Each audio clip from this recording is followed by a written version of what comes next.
Hammaga salom, siz Movie Dunyo kanalining originalidasiz. Bugun Superisi filmining fantastik hikoyasini aytib beraman. Film sirli dunyoda o'z sevgilisini izlashga tushgan bir odam haqida. Hikoya albatta yuragingizga ta'sir qiladi. Shuning uchun videoni oxirigacha tomosha qiling. Ushbu filmni va bundan qiziqarli filmlarni tomosha qilish uchun Telegramda Boshqa dunyo film kanaliga o'ting. Kanal manzili opisiyaniyada. Bundan da sifatli videolar ko'payishi uchun videoga like bosing. Kanalga obuna bo'lish esa esdan chiqmasin. Biz videoni boshladik.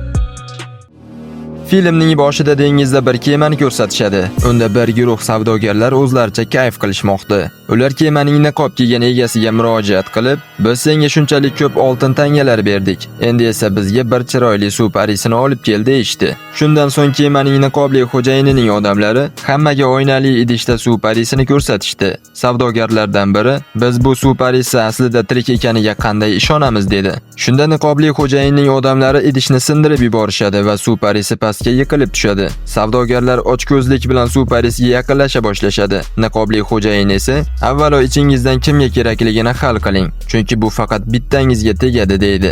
Buni eshitgach savdogarlar orasida asosiy shaxsni o'ldirishadi va bir-birlarini ham o'ldirishga tushishadi. Shu paytda suv parisi vaziyatdan foydalanib dengizga sakrab qochib ketadi. Niqobli xo'jayin uni ushlash uchun suv parisini zanjir bilan bog'laydi, ammo suv parisi dengizga sho'ng'iydi. Uning ortidan savdogarlar ham ochko'zlik bilan dengizga sakrashadi. Dengiz ostida ham ular bir-biri bilan jang qilishda davom etadi. Kemada bir yigit Yanli va uning do'sti ham bor edi. Yanlining bo'ynida suv parisi marvaridi bor edi. U bilan suv ostida nafas olib tez suzishi mumkin edi. Bu marvarid qanday qilib uning bo'yniga tushgani haqida keyingi hikoyada bilib olasiz. Suv parisi qochib ketgach, Yanlining do'sti uni uyg'otadi va Yanli ham uni ushlash uchun dengizga sho'ng'iydi. U suv parisini dengizdan ushlab kemaga olib keladi. Ammo shu paytda kemaning niqobli odamlarini ko'ramiz. Ular suv parisini taxtga o'tkazishadi va Yanliga qilich bilan hujum qilishadi. Yanli esa mahoratli qilichbozlik bilan niqobli odamni mag'lub etib, uning niqobini ochadi. Niqobni ochgach, Yanli uni taniydi, chunki Yanli oldin ham u bilan jang qilgan edi, lekin uni omon qoldirgandi. Uning ismi Jahaju edi. Jahaju yana Yanliga hujum qiladi, ammo suv parisi uni to'xtatadi.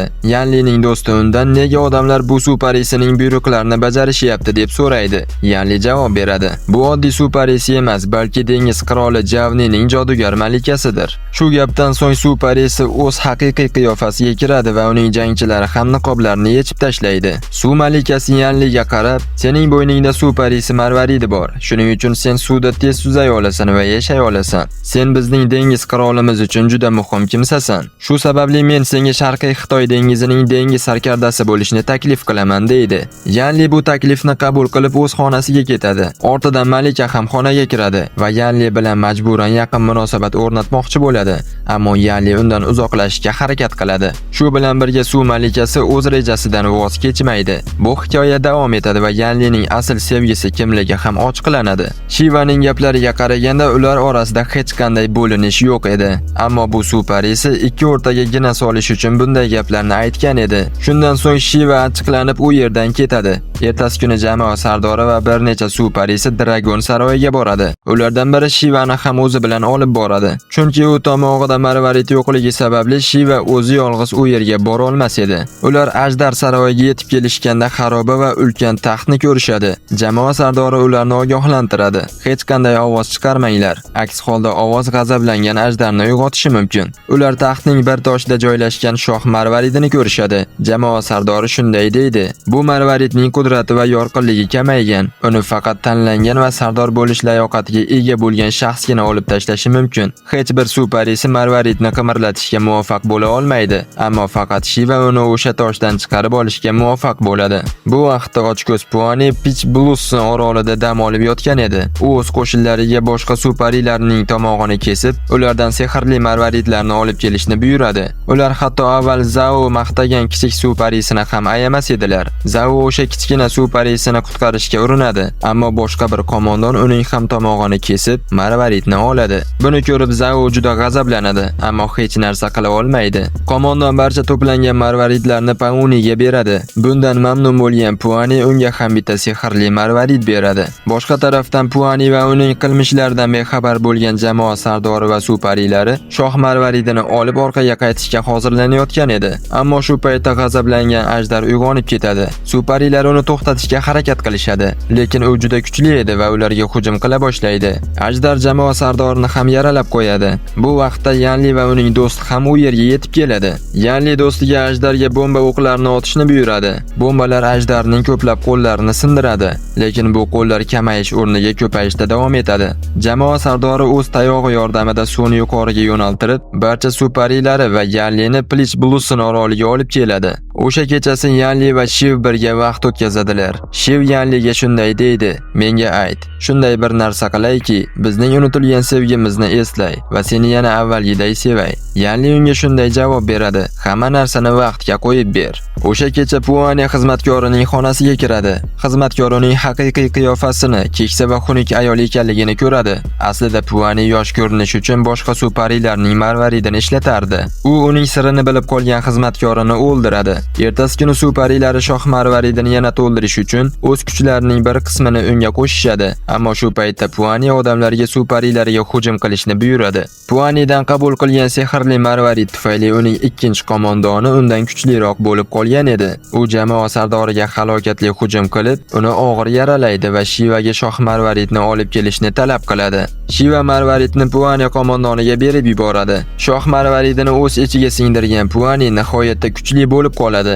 Ammo jamoa sardori unga shunday deydi: "Bu marvaridni qabul qilsang, sen kuchli va yosh bo'lasan, lekin bu g'azablangan ajdarni yanada qudratli qilib, butun dengiz dunyosini vayron qiladi." Puani uning gapiga e'tibor bermaydi va marvaridni o'z ichiga oladi. Natijada u cheksiz kuchga ega bo'ladi. G'azablangan ajdar o'zining nihoyatli qo'llari bilan Yanli va Shivaga hujum qila boshlaydi. Shiva o'zining qilichi bilan uning qo'llarini kesishga urinadi, ammo ular ko'payishda davom etadi. Shu vaqtda boshqa tarafdan Puani o'zining kuchlari bilan Shivaga birin-ketin hujum qiladi. Shoh marvaridining kuchi tufayli Puani o'zining barcha kuchi bilan Shivani zaiflashtiradi. Puani Shivaning sehrli tayoqchasini tortib olib, uni o'zi bilan zarba beradi. Buni ko'rib Yanli uni qutqarishga harakat qiladi, ammo Puani Yanlini ham o'z kuchi bilan yerga urib yuboradi, lekin Puani uni suvga itarib yuboradi. Shivaning bo'ynidagi marvarid yo'q bo'lsa-da, u Yanlini qutqarishga urinadi va dengizning chuqurligiga tushadi. Shu paytda Puani o'zining g'ururida turib juda g'azablangan bo'ladi, lekin shoh marvaridining ustidan to'liq nazorat qilishga muvaffaq bo'lmaganligi uchun g'azablangan ajdar uning nazoratidan chiqib, Puani uchun barcha kuchni so'rib oladi. Shu bilan Puani o'zining avvalgi xunuk va keksa holatiga qaytadi. G'azablangan ajdar hozirda Plich Bluson orolining butun hududini yo'q qilishni boshlaydi. Bu orolning ba'zi qismi dengizning chuqurligiga yotib, u yerda hushsiz holatda qolgan. Bu holatda Shivaning xotirasini qaytaradi.